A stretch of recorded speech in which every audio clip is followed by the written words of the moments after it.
को अधिकारी बना दिया। जैसे पैतृक संपत्ति का अधिकार पुत्र का होता है तो संपत्ति बनकर के रह जाएगी ये भागवत। इसलिए इसको सिद्ध करना पड़ेगा अधिकार कि इस पुराण का अधिकार तुम्हारे पास है कि नहीं।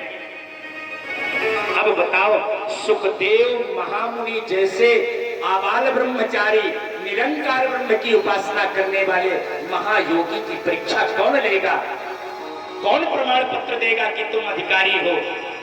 कौन था उस उपमंडल में? एक ही कौन? महाराज जनक, जो शरीर धारण करते हुए भी शरीर से राग नहीं, जिसको विदेह कहा गया। ऐसा वीतरागी कोई मिलेगा? राज्य में रह करके राजा सीन पद में बैठ करके प्रजा को पुत्रवत पालन करता है, लेकिन राज्य से कोई मोह नहीं, प्रजा से कोई मोह नहीं। अरे जिसको अपने शरीर से मोह नहीं, वो धन और वैभव से क्या मोह करे? और दिव्य ज्ञानी भगवान महादेव के परम शिष्य जनक जी, वेद व्यासी ने एक पत्र लिखा और पहुंचा दिया जनक जी महाराज के दरबार पर कि मेरा पुत्र सुखदेव आ रहा है, उसकी परीक्षा लो कि ये भागवत पुराण का अधिकारी हो सकता है कि नहीं। और इसके पीछे सुखदेव को भेजा।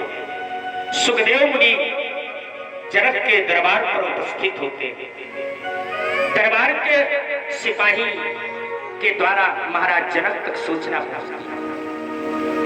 महाराज जनक को सुखदेव मुनि के आगमन से पूर्व वेद व्यासी का संदेशा प्राप्त हुआ था।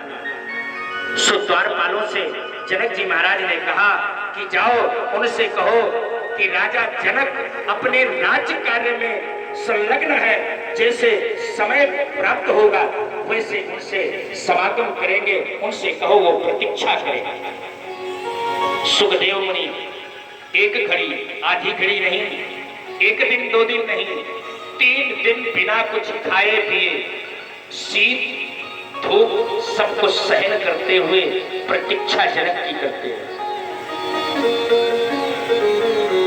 कोई 1 घंटा करेगा, 2 घंटा करेगा, तीसरे घंटा झुझला करके चलाएगा कि बने रहो बड़े साहेब हो, तुम्हें समय नहीं तो मैं भी इतना बेकार का समय नहीं कमाऊंगा, मैं जा रहा हूं। लेकिन सुखदेव मुनि 3 दिवस राजा जनक की प्रतीक्षा में खड़े रहे बिना कुछ खाए पिए। तीसरे दिवस जनक जी महाराज ने बुलाया अपने दरबार में। एक परीक्षा में उत्तीर्ण हो गए। क्या? क्रोध।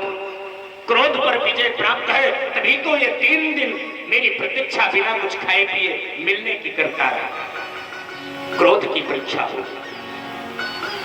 दूसरे परीक्षा काम की। जो जनक की 16 वर्षीय कमनीय स्त्रियां थी, उनके बीच में उनको निवास दिया कि आप रात्रि विश्राम करो, प्रातः काल में दरबार पर आपसे भेंट करूंगा। लेकिन सुखदेव मुनि शरीर में क्या, केवल 2 अंगुल की गोपीन धारण किया, लंगोटी और निर्वस्त्र शरीर, और कमनीय नारियों के बीच में उनका विश्राम दिया गया।